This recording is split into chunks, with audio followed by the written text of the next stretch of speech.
as far as the series. You said a clean 2-0 sweep and a stomp. You weren't fully confident with that. Well, But in terms of I'd say game one, what are you one game's a expecting? stomp. One game will be a stomp. I think if any game's close, it's going to be this game one here, where Ice will come out guns blazing, looking to cause an upset. They'll have some kind of strategy, bans and picks in mind. They will have done their homework.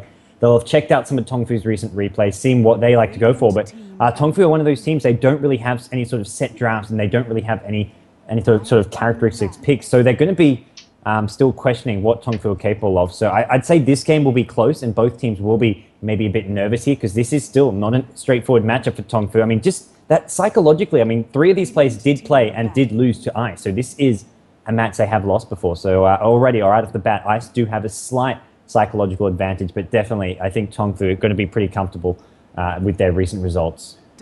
Yeah, one other comment I want to make about Tongfu as the bans start to come out for both teams is for Tongfu in particular.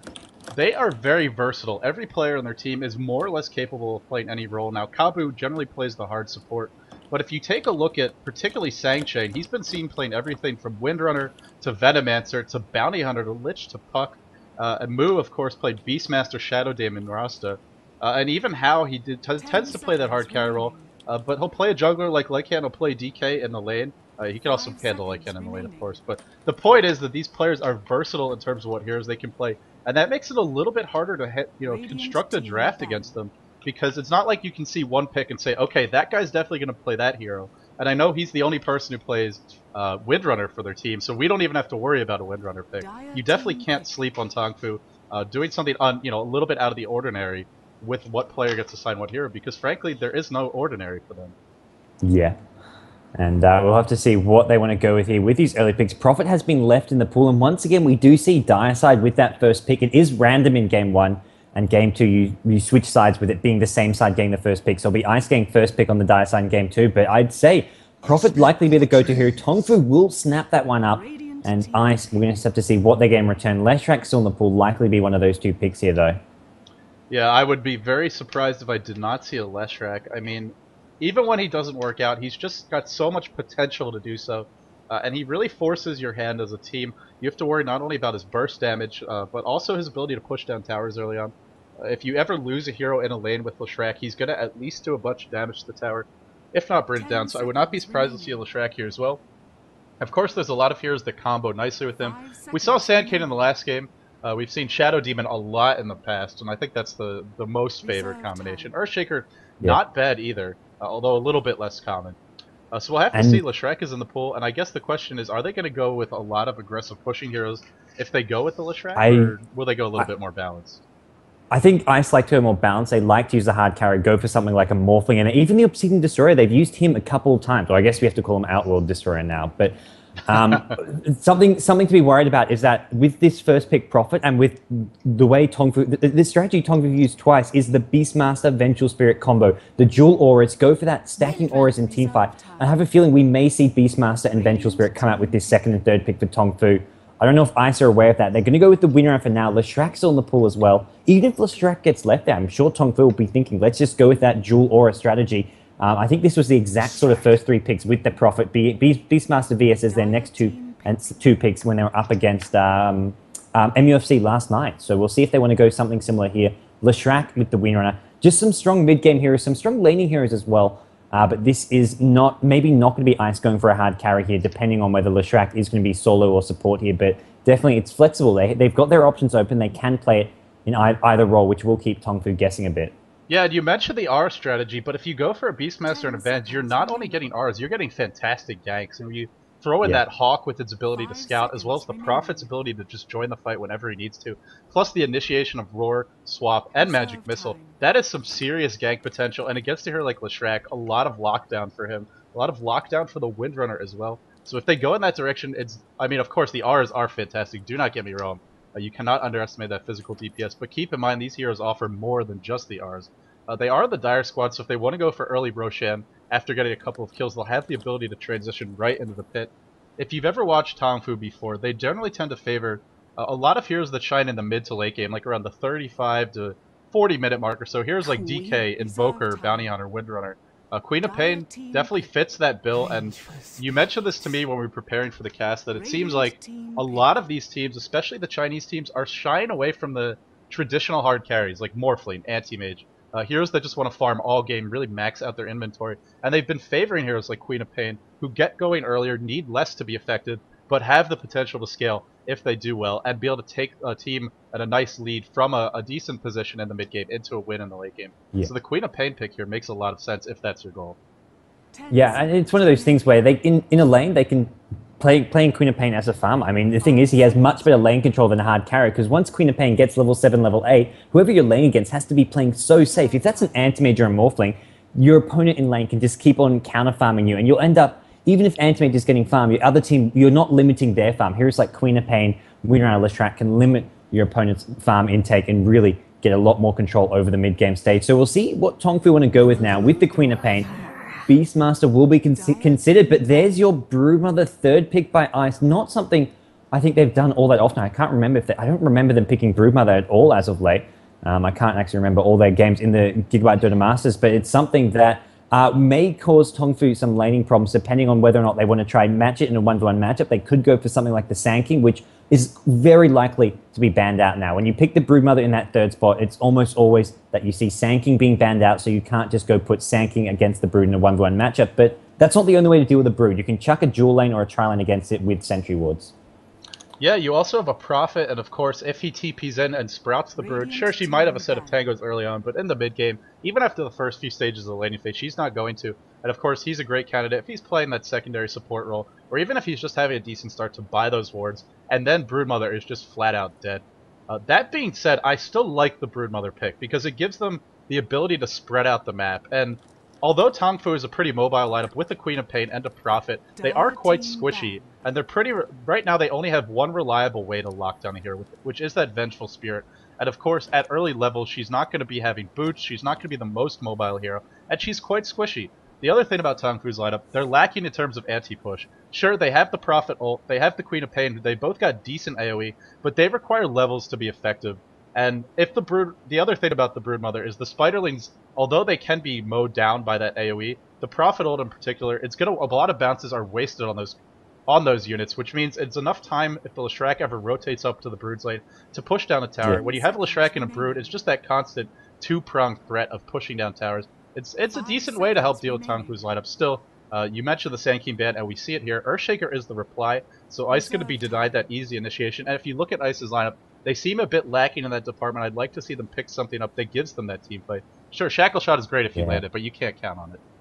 I think they're going to need some kind of solo hero that can fill that gap in their lineup. I'd like, put the Leshrac in a support role, get some solo hero that can act as that. I mean, whether they go for the Beastmaster themselves, maybe, or just getting some solo mid hero who can go for a Blink Dagger, even something like a Shadow Shaman that can get that fast Blink Dagger. Just go Arcane Boot straight into the Blink Dagger, give them the initiation, I feel. Will give them a lot more pushing power as well as a great initiation and some lockdown for Queen of Pain. But they do need something. I mean, I definitely agree. The Earthshaker would have filled that gap, but right now, you can't really just run in, force a fight, otherwise you'll just get, torn apart. 1vs done, and it's just so easy to set up kills for Tongfu without having any initiation of Ice. There's a DK ban. That's a hero Tongfu have used quite a bit here, and we'll see whether or not there is going to be that Beastmaster pick we've talked a bit about. Really smart ban on the DK. Fits in so well with what Tongfu is trying to do here, which is sort of a combination of gank and push, as well as just generally be aggressive. Of course, the DK, very tanky, can easily stand on the front lines and initiate, or allow the enemy to initiate on him. Then Quap, Vengeful Spirit, available to follow up, available to bail the DK out if they need to. Prophet, of course, as I mentioned, he's always that +1. He can join the fight. So by baiting out the DK, the other thing you have to keep in mind here is that DK is a hero that Tongfu loves to run. They love DK as well as BH. So those are the two heroes that are available, or that were available going into that ban, that I thought would have made good sense. There's definitely room for a Bounty Hunter on Tongfu's lineup. It is a nice pick against Brood. I cast a game yesterday between eHome versus Absolute Legends. I think you caught the end of that, and actually the way it started was Lamb was laning in the Suicide lane, 1v1 against the Brood. He didn't lose his tower, he got early levels, and as soon as he hit 6, the Brood was completely shut down. Not only that, even though he was up against the Brood, he was farming pretty well. And a Bounty Hunter, there's room for it. They go for a Night Stalker who sort of fits that same role. Very aggressive ganker, constantly here to be threatened by. The Silence is going to be really nice against Leshrac as well as Windrunner. Yeah, that Silence will definitely help out against a couple of those heroes, as we're going to see what Ice want to get in return. It's a hero. Tongfu not used it all that often. It's a different style of play, but it shows I mean, you mentioned especially players like Sansheng, who played the Bounty Hunter, played the Lich, plays absolutely every role imaginable. And I mean, you can see Tongfu are one of those teams. It reminds me a lot of LGD. I remember LGD versus eHome, they're best of 2. Game 1, LGD go with the Morphling strat, play a slow, sort of slow-paced game where they just wait till Morphling gets big enough. Game 2, they whip out a Storm Spirit, play aggressive, go. We see high action, a lot of kills, and it's Tongfu is similar. They've just got such a great array of picks they can play with, such great versatility, and that's what they're showing once again here as Tidehunter. I mean, it's some initiation, but it's not really the best. He does have to walk in to get that Ravage. It's unlikely he's going to get a fast Blink Dagger, and I think it is going to be played in a support role, as either Leshrac is going to be Leshrac and Ty going to be the 2 supports, or maybe even supporting that Leshrac in the farming role. And it is the Bounty Hunter, so look at Tongfu's lineup now. This is a disgustingly mobile lineup, and I don't think I'm exaggerating at all when I say that you have the Prophet, who can TP all over a map, the Queen of Pain with her Blink, Vengeful Spirit, although she doesn't have any innate mobility, she's got that swap if she needs it. Of course, Nightstalker, we know how fast he is, and then Bounty Hunter, with that track, will be making everyone move that much more quickly. It's really nice to have when you're up against a Broodmother, because one of the difficulties when you're playing against Brood is actually being able to track her down. She is so fast under that webs. But with track, as well as all the nukes, the burst damage that Tongfu has there, it's just really effective in the ganking stage of the game. If you're Ice, you have to win your lanes, because if you don't, Tongfu is going to snowball pretty hard. Nightstalker scaling very well, that nuke gonna hit really hard, and of course, if you're trading kills evenly, that favors the team with the Bounty Hunter. Slardar is the reply, giving them a lot of team fight here, a lot of chain stun, but the laning phase, I'm very concerned for Ice. They've got 4 heroes that really require farm. We've talked a lot about how Leshrac, for a support hero, if he is put into that role, which it looks like he will be, needs a lot of farm and levels to be effective.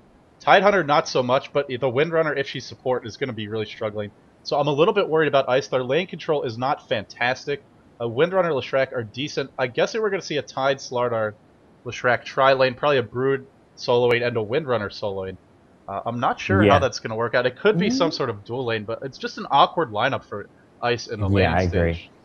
I mean, we've seen even teams run the Slardar as a solo mid, so that's always a possibility as well. I know the Chinese do like to just go for that fast bottle, put it at mid, especially if it's up against a hero like Nightstalker. I mean, Ice could take a gamble and think, okay, let's send Slardar mid. It could be a Nightstalker there, can get the fast bottle, and then maybe outlane it. Although it does look like Windrunner is gearing up to go towards that middle lane with 2 salves as well as plenty of stats as well. So yeah, tri-lane side are going to go down towards the bottom lane.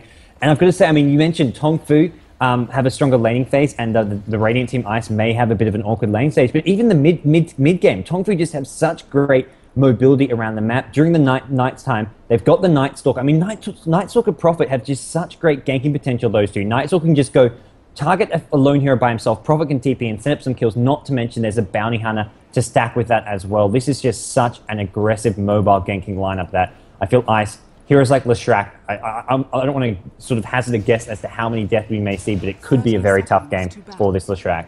If he has a good start, Leshrac is one of the best heroes to have on your team. I mean, he scales pretty well with items, especially as far as intelligence heroes go. Even if he's in that support role, he can definitely be effective. If the Edict gets leveled up, we can see towers go down quickly. Now, don't get us wrong, Ice has really great mid-game teamfight potential. But the problem is, it's going to be very difficult for them to force a team fight, because as we've been discussing, Tongfu has a lot of mobility. What they also have is a Prophet and a Queen of Pain. Two of the best split pushers in the game. Very difficult to group up when the enemy is pressuring. Let's say they go 5 mid, they try to push down a tower. Tongfu starts pushing bottom with the Prophet, the Queen of Pain shows up top and starts pushing that tower, and suddenly you're trading a lot of damage, or maybe even a tower, in exchange for mid. Sure, if Ice groups up, Tongfu is going to have to be careful, assuming the early game is even. Still, I think Tongfu can slowly but surely peel Ice apart unless Ice really dominates these lanes. Yeah, I mean, as far as looking at Tongfu's lineups go, they haven't got any major weaknesses. They haven't got the best team fight lineup, but even for team fights, they've got the Queen of Pain, and we will see whether or not Ice try to deal with this, try and force some team fights. But heroes like Broodmother, they don't excel in these big team fights anyways. And Broodmother already being put under a lot of pressure at this top lane, forced away from lane. Carbu, this dual lane at top, this is one thing that can just keep Brood level 1, and they're going to execute this to near perfection, just stacking this bottom lane. VS will get there. Sangchain eats a gush to start. There's 2 Sentry Wards up. They're going to drop the Knight. Great split Earth by Wins. Oh man, that was impressive. Will they get the kill though? He's almost out of range. They will. Crucial kill to pick up on the bottom lane. It did cost them 2 Sentry Wards. Definitely worth it though. That split Earth, he had to use, there was no Gush or Slardar Stun to set that one up. He had to land that. And they only just got the kill before he got outside of that sentry ward range. Well, this is what we talked about. They need these kills, and it is a tri lane with a lot of kill potential. But when you're in a tri lane situation, another thing to keep in mind, and we talked about this in the previous cast, can you get those pulls off? Because if you can, you'll get a lot of extra farm and levels. Most importantly, you will leave that Slardar, who's the one farming in this lane, alone, and he won't be fighting with the supports. And right now, it looks like they will be able to. And it's also going to be a double pull from the looks of it. Yeah, great job by B-Boy. Going to be able to pull this creep wave a second time. This is going to deny the bounty hunter pretty much everything. And in fact, Sanction is about ready to... Actually, he's going to check the rune here. I would not be surprised once he hits level 3 or 4 if he abandons the lane. I've seen players do this before in off-lane bounty hunter. If they're not getting anything done, if they're not getting levels, might as well go gank, maybe catch the Windrunner off guard. For now, he is going to stay, though. Yeah, and even like you say, he can get level 3, go towards mid lane. Even if he's not actually getting a kill on Winner, just poking at Windrunner, giving Queen of Pain an easier time, getting Queen of Pain to have complete control over mid lane with free farm as well as rune control could be enough of an influence when he can't do anything at bottom. Because with Slardar, as well as this trial, they may bring out some more sentry wards fairly soon, but this is not an easy lane for Bounty Hunter to stay in. Although right now he's doing okay XP-wise because the sentry wards are not in the lane itself. Yeah, for right now, it might seem like Ice is giving him an opening to farm, but what they're actually doing is getting farm on, and levels, most importantly, onto those supports. A quick Boots of Speed picked up on the Tidehunter and the Leshrac. If the Bounty Hunter doesn't have them, you mentioned the Sentry Wards. Once that goes down, Bounty Hunter is just flat out dead, and Slardar already has the gold for his boots, I believe. Yeah, indeed he does. We'll have to see if he goes for that. Oh, top lane, Bruce Lee in a bit of trouble here. Sentry Ward is used, Magic Missile to follow, and down he goes. So both off lanes really, really struggling at this stage of the game. Yeah, I mean, we'll see if they can find an opening on this bottom lane. They're looking to try get another kill. I think Bounty Hunter's seen that Leshrac brought out some dust. It's sort of expected. I mean, teams will counter these side lane invis series with a lot of sentries. I mean, it's just a matter of how many sentries they need to use. I mean, both top and bottom lane, they needed 2 sentries to get a kill. So as a side lane solo, I mean, some of those deaths are somewhat unavoided. And they're going to go in at bottom lane. Can they get him? They've popped the dust. It looks like Sansheng will go down. Edict doing a lot of damage. And there's another kill for Ice at this bottom lane. That's a big kill for them. They're getting a lot of levels onto the Leshrac. They're also delaying that Bounty Hunter's ultimate, and we talked about just how useful it is. It's not just about the gold bonus, it really helps set up ganks because it gives your team that extra couple points of move speed, which can be so crucial early on just to get in that one last hit, stay in range for a nuke, keep vision for the Prophet ultimate, all sorts of way to finish off kills. In terms of which hero is... I guess the question becomes, both off lanes seem to be getting shut down pretty hard. Right now the Brood's only died once, but she could easily die again if the Venge rotates in. There's no wards up to help protect her. I mean, if both lanes are dying evenly, would you give an edge to either team? I'm inclined to say that it favors the team that has the Bounty Hunter a little more, just because they can come back. As I say that, Broodmother is going to die again. Great rotation in by from Awoku, is hitting level 4. He's been jungling during this time. Hasterum picked up on Hao in the middle lane. Looks like he's just going to be using that to farm though. And Brood actually gets a return kill with the Spiderlings.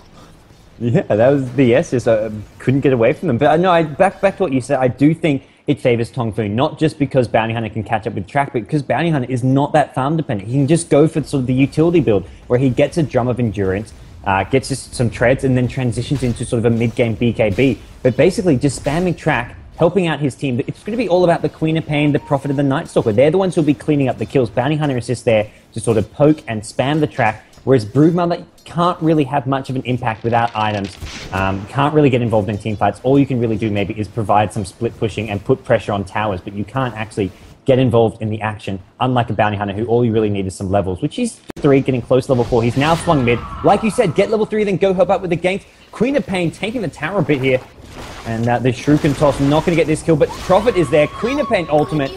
Down goes Winner. They really wanted that kill, and they're going to get it, and Queen of Pain popping a salve. It looks like Tongfu going to come out on top of that one. Yeah, a great kill for them. I mean, the Prophet getting very close to level 6 off of that. Now, the downside to this is Leshrac will be dominating this bottom tower. It forces a glyph off the bat. It also frees up the Broodmother to get a little bit of farm on the top lane. Still, they're not denying Night Stalker, who's hit level 6, and you mentioned just how powerful he can be in the mid game. You throw in the Queen of Pain, who has a nice kill to her name. Hao really not farming particularly well. In fact, neither is the Windrunner. Nobody having a good time. I'm guessing because they've both been sort of contesting the runes and fighting under their own towers quite a bit. Slardar up to 30 CS. Generally, it seems like the farm is pretty even, and if I take a look at the gold graph here, we are seeing a very even gold distribution. I keep on going back to track. If it's an even game, I favor the team that has it. But also the other thing to keep in mind, no towers are dying yet, and as the mid game approaches, the team with the Prophet is likely to have the better time in terms of getting down towers. Yeah, I mean, track alone won't, I mean, as long as the gold is currently even, track alone won't give you an advantage until you start trading kills. So it's going to come down to how the two teams played in the mid game. And with Slardar, who's got an earn up, he's starting to tank up. A Tide Ravage, maybe Ice can sort of make it so that in the mid game, once they get their ultis coming into play, they get the Tide Ravage, they get some more levels on Winrun as well as a mech up. Maybe they can just win these mid-game team fights convincingly, so that track may not even come into play there. Yeah, that's definitely true. And hey, the other benefit, I talked about the Prophet's pushing power, but it is worth mentioning. Once Tidehunter hits level 6, once Windrunner starts to get her spells maxed up, let's say the Slaughter gets some power treads, maybe a Vitality booster, or an Ogre X working towards a Blink Dagger down the road. Once they get those basic items and levels up, it becomes very difficult to directly defend a tower. Because if you try to fight in a tower and Tidehunter pops a Ravage, you're very likely to lose that fight. And sure, Tongfu are mobile, but in order to defend a tower, you gotta be near the tower, and that means you're in range for those spells. So Ice may be able to sort of bully and zone back Tongfu. At the same time, you have the Silence of the Night Stalker. You do have a decent number of ways to kite and sort of disable those key heroes. So it's really going to come down to execution here as we start to approach the mid game. Still no towers being claimed yet. The Broodmother is finally getting some space to farm. Heading level 6, actually tied with the Queen of Pain, who is rotated up top because Night Stalker wants to gank and also can't do much to stop the push right now, at least not without any sentry wards. And bottom lane, here we go. Leshrak's got the level 2 Edict, and this bottom tower will go down by looks of things. No glyph is up. Just going to run past, make sure the Edict is hitting the tower alone. Bounty Hunter, though, here we go. Tide could be the one going down. Goes on him. Night Stalker's gone on someone else, so they haven't quite focused as well as they would like. Down goes the Dust. Chain stuns on the Bounty Hunter. He's going to survive that one, though. Prophet TPing in. Slardar in trouble. Will get sprouted up. Will ultimately go down as he does not latch on with that last stun. And now Leshrak just trying to get out. Tide actually TP'd away. Buyback from Slardar. Leshrak is going to go down, and that could be a wasted buyback. It looks like it will be. Oh man, that is a big loss. A buyback on the best farmer on the team. And Ice is not getting much of a return off of this. They're not getting a tower. They're not getting any kills. As I say that, Hal gets Shackle top. Power shot. Spawn Spiderlings comes through. Great 1-2 punch there. Nice Shackle shot for the Windrunner, who did rotate up towards the top lane. And that's what you have to do. If you're giving up kills on one side of the map, you have to get something in return, or you will just straight up fall behind. Nice job. Still, that Slardar buyback. Really got to question that. Not only because he wasn't able to get the kill, but even if he was, I'm not sure it would have been worth it. I mean, he didn't get any farm during that time. It's slowing down those key items, and until he's got a Blink, a BKB, or some sort of tank items, he's still easily burst down if he goes in. We saw in that last fight he can also be sprouted up. There's no Quelling Blade picked up on the Slardar. And frankly, I would love to see either that or some tangos. Otherwise, the Prophet is going to make it very difficult for him to position. No, I agree, but I'd say despite the buyback, I'd say Ice still coming out on top. They got the tower at bottom, and they're actually going to trade for they get a tower at top after that kill as well, and Windrunner popping the Windrun, gets away from this gank. Night Stalker's still chasing, though. I think Windrunner could be in a bit of trouble here. Silence goes in. Brood just going to get the hell out. And it is going to be Windrunner who does go down. But still, I mean, that's the power of the Tongfu lineup. They're always going to get these kills. When you've got a Prophet, Queen of Pain, Night Stalker, and Bounty Hunter, even Vengeful Spirit, all 5 of these heroes are some of the best gankers in the game. You cannot prevent Tongfu getting kills, but so far Ice have done a great job of trading. They get a kill in return here or there, they get a tower, they've chipped away at this mid tower even. They're going to lose another kill at mid, maybe. Leshrak taking a lot of damage, he's popping the salve. There's it looks no like Ravage. Night not going to get that kill. And Tide going to survive, okay. He's not 6, that was really close, but yeah, they had no more disables. Little miscommunication there by Tongfu. The Night Stalker definitely could have right-clicked him down. They got greedy and wanted to go for 2. Instead, they get nothing. Yeah. And hey, when you have these aggressive heroes, you tend to adopt sort of adjust your personality and gameplay to fit the style of the heroes, but unfortunately a little bit overboard there. And it means no kills, and every failed gank by Tongfu is a big win for Ice. Gives them time to farm, it delays the time that the next gank will happen, and generally just sets them on a better path. Yeah, and I mean, they've already taken down the 2 side lane T1 towers. This mid one is very low. Leshrak is going to be looking to go edict that one down, and without Glyph is up soon, but it's still going to be pretty hard to defend. Just Night Stalker there at the moment. Night Stalker, though, he's actually got decent, I mean, he's level 9. For first nighttime, this is a pretty high level Night Stalker. That's going to be hard for Ice to survive if he does go in looking for a kill. Although I mean, they're just splitting their heroes up. Wherever Tongfu get a kill, they'll be farming in other lanes or even pressuring towers in other lanes. And with Tide getting close to level 6, once Tide hits level 6, I'd say Ice are looking pretty good to start taking down tower after tower as long as they stick together and prevent this Tongfu sort of pick-offs from happening. Yeah, I would really love to see this Tide either go into the jungle and be allowed to farm up a little bit, as we see Nightstalker doing some harassment mid. Not going to amount to anything much, but every minute that this ult is delayed is a missed opportunity, not only to get kills, but also just to bully the opponents back. Also, the nighttime is about to end, and if the Tide ult's up and the Nightstalker ult is down, that's a free tower. I mean, Tongfu will not try to defend without that Nightstalker available, at least not in a 4 or 5 man push situation. All this time, I haven't seen the Bounty Hunter die, and Sangshan has managed to hit level 7. He's actually getting the 3rd point Shuriken. This is a bit unusual. Normally you see Janata maxed out first, as it is free damage, as well as Shuriken not scaling particularly well with levels. So, little surprising skill build, but he is going for more burst damage. And hey, when you're up against a Ravage, you're up against a lot of chain stun. If you can burst one of those Disablers down before they have a chance to pop those, it makes a lot of sense. So not a bad choice, but a little unorthodox. Definitely something worth keeping an eye on. They're looking for this Brood at top lane. If Brood pops out, there will be a track, and it could convert into a kill. Not going to come at the moment, and they're going to see top river. It looks like Tide is now level 6, and that's not a fight Tongfu want to take when Tide is level 6. They're going to back off, although Winrun has taken a lot of damage from that Prophet ultimate. And I mean, right now, you've got to feel, I mean, Ice, as long as they can hold on, not give Tongfu too many kills, especially during nighttime, they're going to be okay. Scream ulti, Queen of Pain. Finds a Leshrac. Nice play from Hal there. Just getting a pick off and not even ever being in any sort of danger, even with that blink in. Well, you wanted to know how many times that Leshrac would die? He's actually done a pretty good job early on, to be honest. Only 2 deaths to his name. Still, not very tanky. He's gone straight for bracers. He knows just how bursty Tongfu's lineup is. And he's prepared to do whatever it takes to try and hang on. I also want to point out here, Bursley has not managed to even... He has gotten the tier 1 top, actually, so that's pretty good. He's not really farming the enemy jungle right now, and it just goes to show you how much attention Tongfu has been paying to him. They've rotated the Bounty Hunter up here. You mentioned the gank that almost happened, the gank that almost was. And just the constant fear of that Bounty Hunter showing up, the Prophet TPing in. The mobility, even when they're not using it, just the fact that it exists in the game affects the way that you play. You definitely see, normally you'd see a Broodmother aggressively farming the enemy jungle, pushing out the lane, but the farther away she is from that tier 1 tower, the easier she is to pick off. And actually, as I say this, middle tower gets denied, so a bit of a blunder there by Ice, but more importantly, just great play by Tongfu. Bottom lane, Sangshan had a bit of trouble here. Actually, he will be okay. Tries to force a Prophet TP. Prophet does end up cancelling that TP, but yeah, Bounty Hunter going to be okay. It does have just too much HP, too much movement speed as well. But here comes a smoke gank coming from Ice. They've got vision with the amp damage. It's just been recast. This is a very dead Bounty Hunter. Gosh, Shackle not going to land, but the Splitter also missing, as well as the power shot. They missed most of those spells. Edict, though, with a couple of right clicks, do finish off the Bounty Hunter. They're going to maybe transition into a tier 2 tower push. They've got the Tide Ravage.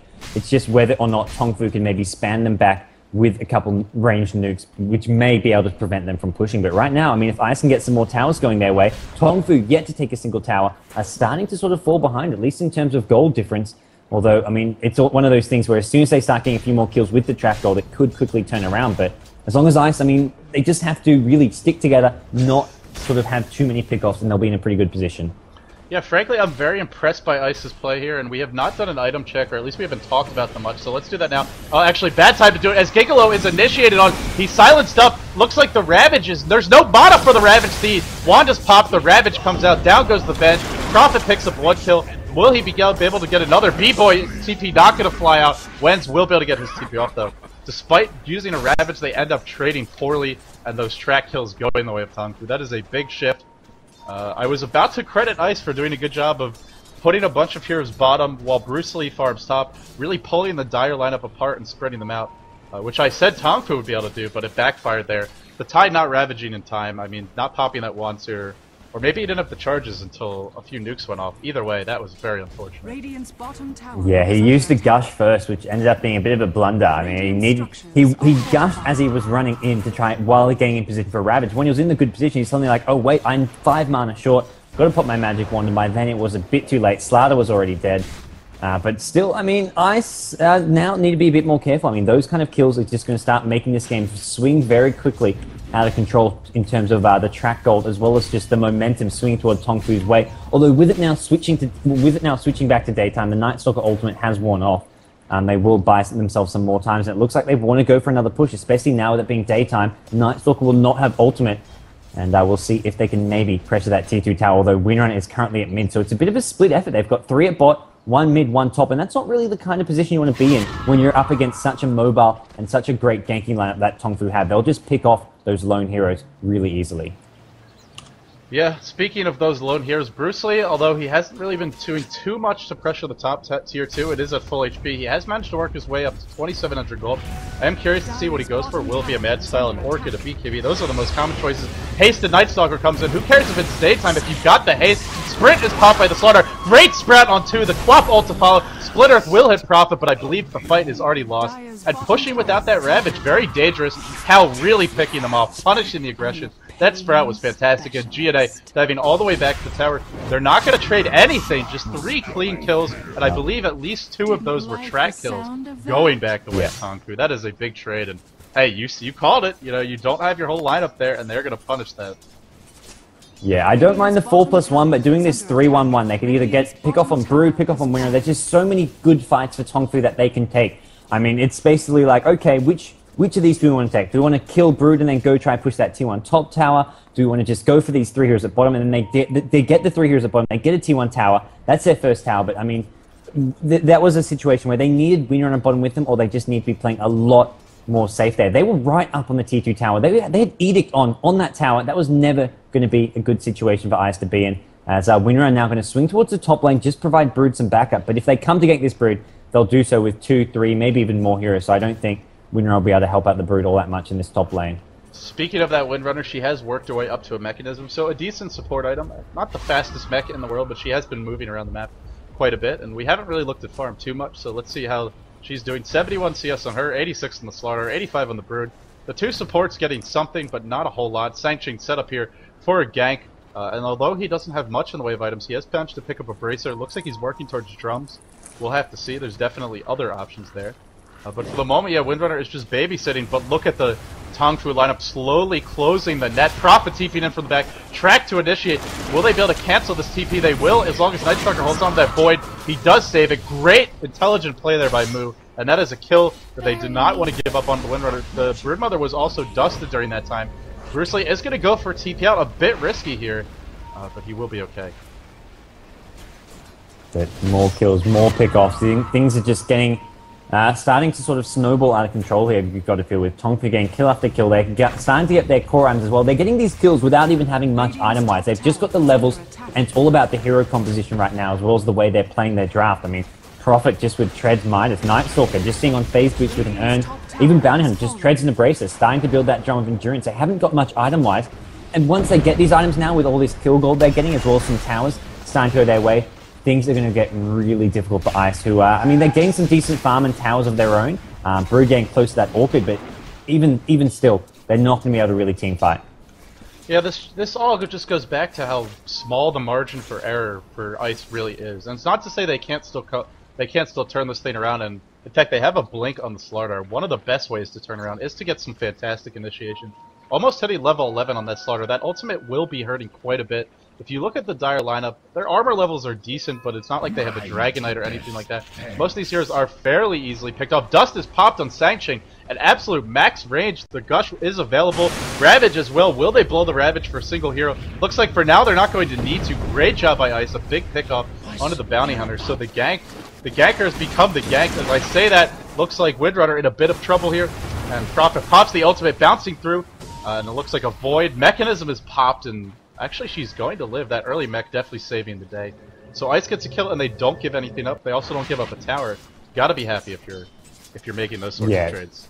That's what they need. That's the kind of play. They can't just sort of walk down lanes in vision. I mean, that's where they were making the mistakes before. That's where they find themselves getting picked off, is when they just stay they'll just push to the bottom lane as 3 heroes in clear sight. They need to be a bit more, I guess a bit more strategic with their movements around the map, and that's where, right there, they caught Bounty Hunter out by surprise, but now they need to be careful at top. They're pushing, and it looks like tongfu know exactly what's up. They're going to try hunt down some of these heroes here. Night Stalker is going to find all that he could hope to get, and Tide Hunter gets silence, cannot pop the Ravage, but returned fire. Awoke goes down, Queen of Pain, bursts down the Tide before he can Ravage, and now Leshrac on the back foot. Hal trying to finish off that kill, and elsewhere, Night Stalker VS trying to chase down the Brood. Brood has been dusted. The dust will wear off soon, but Track is now there. This is a very dead Brood. Slardar stun coming in, maybe not, I spoke too soon. Down goes a Shuriken, and they're going to need another slow for this. Earn up coming from the starter, who starter now decides, let's get the hell out of dodge, as he is going to try and blink out. He's going to do so. They don't launch on with any nukes. That was a nice blink, but it's still... Ice, you know, they have a good fight, and then they immediately give up a couple kills. And it's not really that they're playing horribly, although I have to agree with you, they're not being careful enough about their movement around the map. But they're taking fights without the full lineup, whereas Tongfu, well, they're always going to have 5 as long as the Venge is in position. Everyone else has the mobility to get there pretty much straight away. The Bounty Hunter with the track, as well as just generally, you know, he's going to be heading towards where enemy heroes are because he wants to get kills. Of course, the Prophet with global presence, the blink on the Quap, the general move speed on the Night Stalker. I mean, there's so much more ability for Tongfu to correct bad positioning than there is on Ice. They're very clunky as a lineup. Even with the blink on Slardar, he's pretty mobile. I mean, the Brood's okay enter webs, but that really limits where they can engage because without the Brood, I mean, frankly, she's the only one who's having any kind of farmer items right now on the team. And the blink is good on the Slardar, but he's not exactly doing a lot of damage at the moment. No, exactly. He can maybe set up something with his first blink stun, but once he's done that, all he can maybe do is, generally, he's going to have to just pop the sprint and get out, because he's going to be blinking into a couple heroes maybe. So he can't, unless there's strong backup coming from a Tide Ravage, a Shackle Shot, or a Split Earth, he's going to be in a pretty questionable position. So he can't be running right into melee range with his current items. He's not that tanky. So we'll see maybe him looking to go for something like a BKB or a Vanguard next, as he does need some more survivability. Ice, meanwhile, just sort of rotating towards bottom lane, just trying to get some farm. Leshrac with a couple braces. I mean, in terms of items, they're not doing all that badly. Even their support heroes are still getting some items. We're not trying to build a 4-star, but in general, they are a bit behind compared to Tongfu. They've got the Aghanim Scepter on Queen of Pain. I think it's an okay item choice here, just for the insane burst damage and spam you can get from it.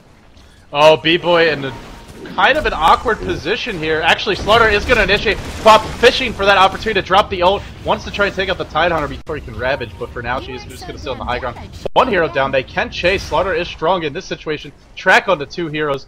It's going to allow the Prophet to move a little bit faster, but he eats the Blink Stun. I believe he will be going down to Split Earth as well. In fact, you can see Quap knows the fight. How instantly knew the fight was over as soon as that first kill happened. Headed all the way up top and is now going to start pressuring the side after picking up a TP. Didn't get to use the Aghanims in that fight, but I like the choice because if you've noticed, the fights where Ice is losing is where the Tide gets picked off either before he can Ravage or when he's forced to Ravage in an awkward position. Either when he's in a Sprout or when he just gets really low and he thinks he's not going to use it. And with that Aghanims, it gives you that extra bit of burst, as well as having the ult more frequently. It's a nice way to help either force bad Ravages or just prevent them entirely. Yeah, and I definitely agree. I like what Queen of Pain did, swing towards top lane as soon as the fight was lost, but now Queen of Pain caught out with a silence, couple nukes, the Orchid getting a kill, and meanwhile, Ice are at mid lane pressuring this tier 2 tower, but I don't know if this is what they want to be doing when they've got 2 heroes top. Buyback from Queen of Pain. This is going to be a couple kills going Tongfu's way up to the field. They're popping the stuns, they're trying to get out, Tide on the run. Queen of Pain ultimate will finish him off with the Shadow Strike, and it looks like Slardar will get out, but Leshrac will not have the same fortune. Yeah, Ice are just not respecting the buyback right now. They're also not respecting the mobility of Tongfu. Every time they have a decent fight, they immediately get aggressive with the push. And sure, you've got the Ravage up. You've got a Slardar who has a gem as well, so a good thing for Ice that he lived. But with that fight lost, Tongfu is going to transition directly into the Roshan pit. Who do you think's the best candidate to carry this? I definitely feel that probably going to see it go to probably the Night Stalker, just because of how aggressive he's being, running in, leading the fights, or the Queen of Pain. Queen of Pain is one of those series which does have the Aghanim Scepter and will be able to get... Oh, it's going to go to the Night Stalker. But Queen of Pain wouldn't have been bad either, because it does give him the mana back after he's thrown a few ultimates. Queen of Pain with just Ag Scepter does suffer from some mana problems. Yeah, that ult is very expensive. It's also very spammable. It is a 40-second cooldown once she hits level 16, which she's getting close to. That ult is really going to be useful. The longer the game goes, it shuts down the Broodmother. At this stage of the game, Brood cannot really push too effectively on her own. Even if she gets a nice wave going, they have enough anti-push on the Dire side to shut it down. So I think the only way we're going to see Ice claim more towers is if they get some hero pickoffs, if they win a team fight, or maybe if they just all go mid. I don't think we've seen them with all 5 yet this entire game, because Brood has just been on the other side of the map. And unfortunately, they don't seem to be able to win in that 4+1 situation, which is normally what you need to win with the Broodmother. Oh, and I definitely agree. I mean, it's kind of ironic that they're the team who need the pickoffs to win or to get towers and to push. They can't do anything unless they get a pickoff here or there. Whereas the Dire team, they're the one with the sort of ganking lineup and the lineup which is so strong at picking up heroes. But right now, they're kind of out farming their opponents. They've got the Prophet, they've got Queen of Pain Knights with these really mobile heroes, and as a result, they're not really in too much danger of losing too many towers. And speaking of mobility, they're going to find Winner at mid.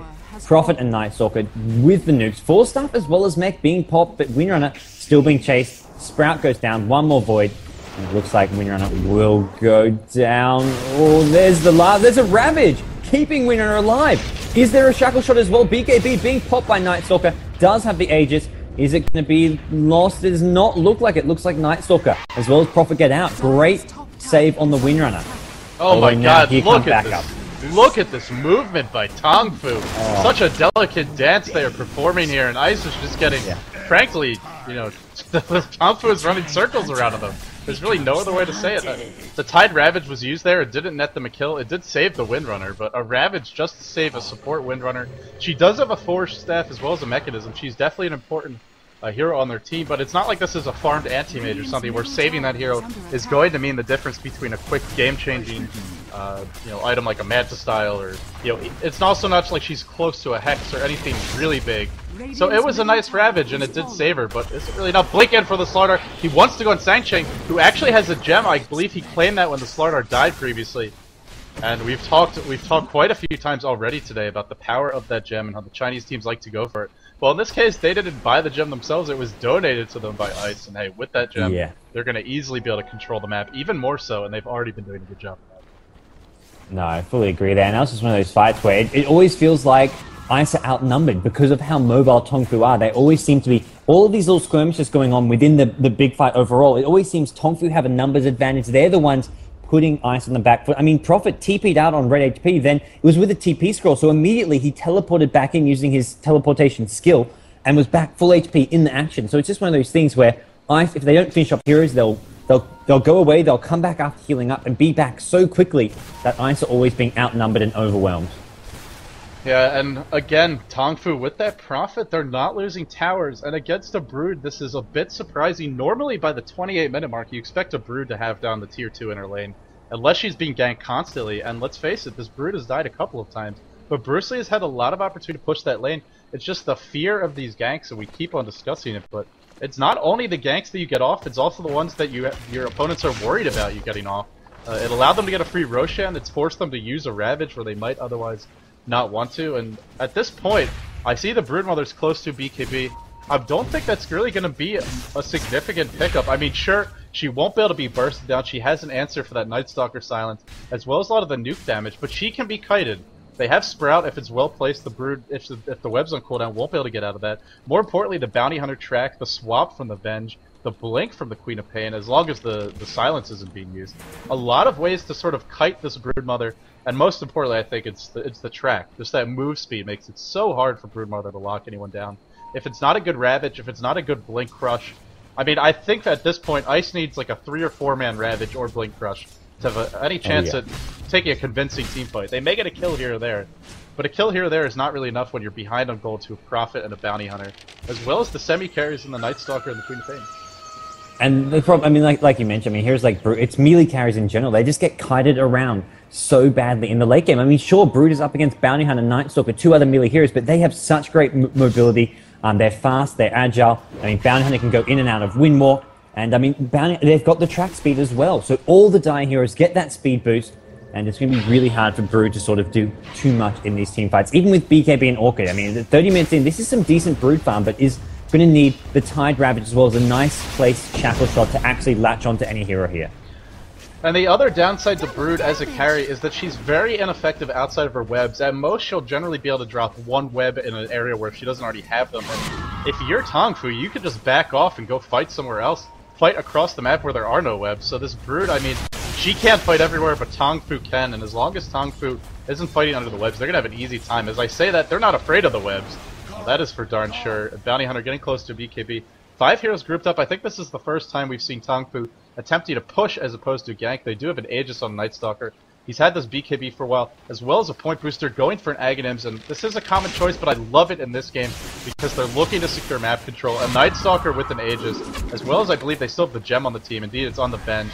That is just unstoppable map control. You will never get a ward up as long as the Night Stalker's in the area to deward with the help of that bench. Yeah. That slow siege here happening for Tongfu. What can you do? Not too much. BKB gets popped, and Gigolo unable to do anything but run. The Crush not going to be effective. Flop hitting the Tidehunter as well, and Tide is forced back. Not able to use the Ravage. BKB so effective against Tidehunter. Brood, even with the BKB, is being driven back. Great engagement for Tongfu. Yeah, as soon as Brood popped the BKB, he got sprouted up, and there was a good 3-4 seconds where he did no damage while in BKB form because he was just trapped in a sprout.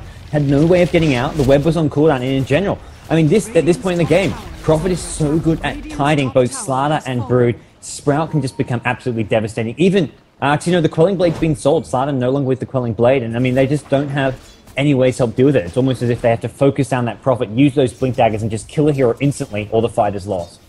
Yeah, and this is a hero, like we said, who can instantly buy back and rejoin the fight, even if you somehow get that kill once without losing anybody. He'll be right back, you know, even if it takes a few seconds to port in. The ult is pretty much instantaneous, and speaking of that Prophet, Ultimate Orb up.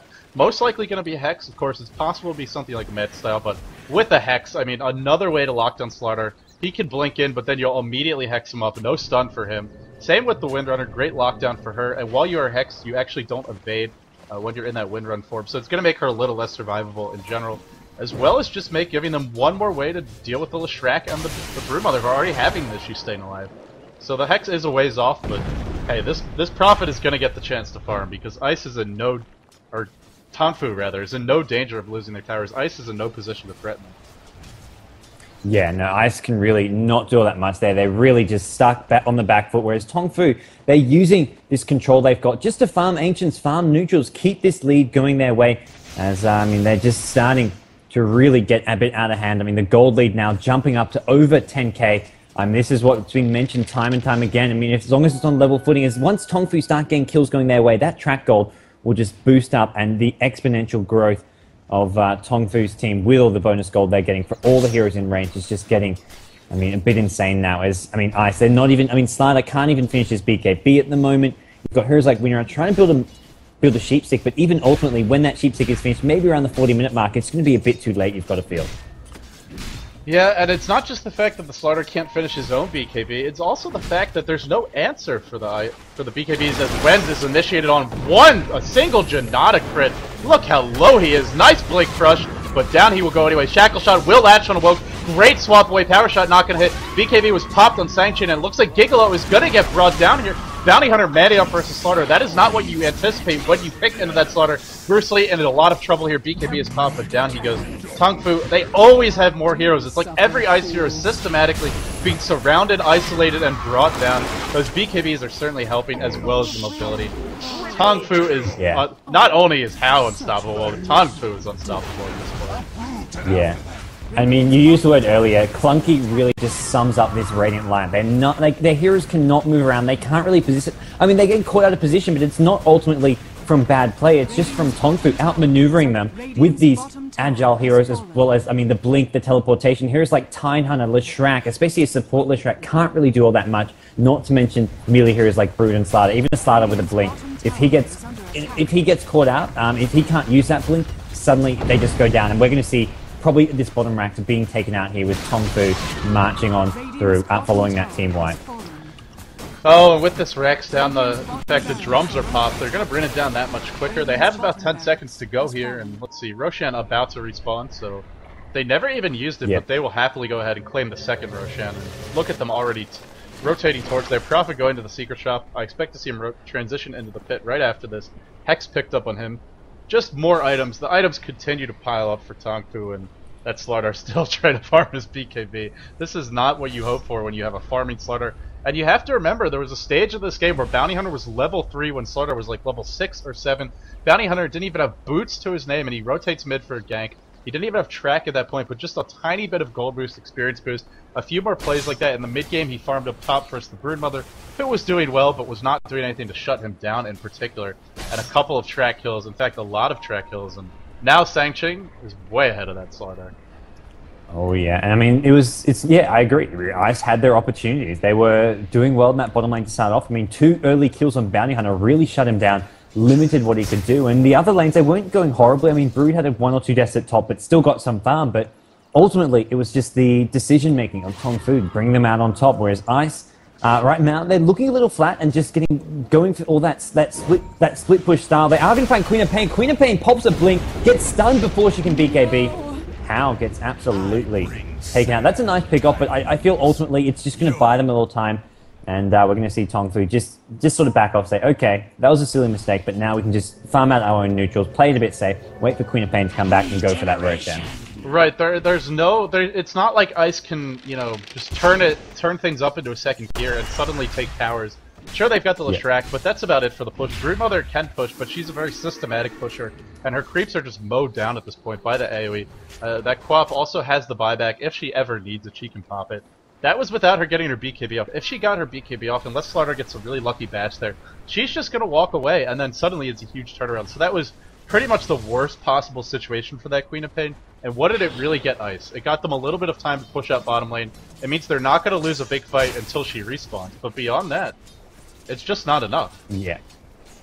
It was not going to help them a huge amount. I mean, there we go. tongfu, not even with Queen of Pain back, already starting on Roshan. They've just got this map control. They can see these Radiant heroes defending the bottom lane, trying to push it out. And they know, even if they do try force a fight at Roshan, Queen of Pain is going to be back up now. We've got VS just standing in front, providing them with some vision and map control. Gem up on VS as well, so they know there's no Radiant wards too close by, and there we go. Straightforward Roshan kill. A just goes to the Queen of Pain, and Queen of Pain getting very close to a second cheap stick for this dire team. As though the one wasn't already enough, and Slaughter still has no answer for that. Still working on this BKB, and at this point you gotta figure that Gigolo is not gonna finish it before this game ends, or even if he does, it's just not gonna matter. I mean, already tongfu is at a point where their right clicks hurt. I mean, sure, they're going for a lot of utility items, but Queen of Pain doing a decent amount of damage. Of course, the track does reduce armor. The Vengeful Spear can reduce armor as well. She also buffs the team's damage, so they don't really have to build big damage items. They have a decent amount innately on their team. Bounty Hunter going for Vlad's. I love this choice to play more of a support Bounty Hunter role. Whenever you see pubs play a Bounty Hunter, it's almost always like a Battle Fury Rush. Sometimes you even see Ethereal Blade Dagon, which can be fun, but this is really how Bounty Hunter's meant to be played. Sure, if he gets big farm, he can buy big damage items, but you do not need them to be effective. Once Sanctuary had a Bracer and Boots, he was making kills happen. And with the BKB, Vlad's, and Drum, that is more than sufficient. Yeah, and he's just spamming the track. What the heck is up with that Shackle Shot? That is a long-range Shackle Shot. Helm almost getting focused down, does have the Aegis. He will go down, he's going to respawn. Tide Ravage being popped, and it looks like Brood with a BKB trying to go onto a work, but Brood taking so much damage with the track. Queen of Pain, BKB ulti, Windrunner getting down low, not going to be any follow-up kills, just the one.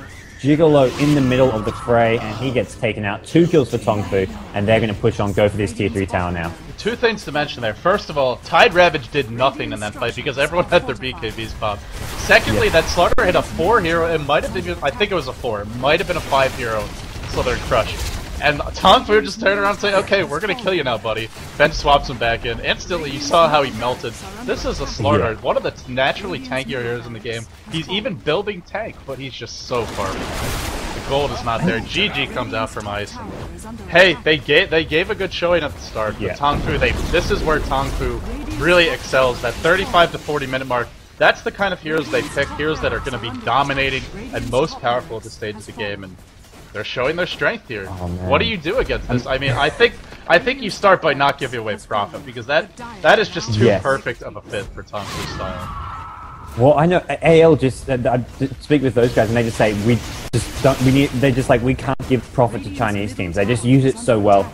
They're just so spot on. They play it to near perfection and just cause so many problems around the map. And it's one of those things that it initially was a hero more often seen in the European scene, where you'd see MYM going for sort of the Midas field, going into this kind of style, but now it's the Chinese teams really exploiting it, I feel, in the current metagame. Well, we are going to have a game number 2 coming up shortly. Ice is not out of it yet. They definitely have a chance to come back in the series, and while they didn't look too good here in the last 10, 15, 20 minutes or so.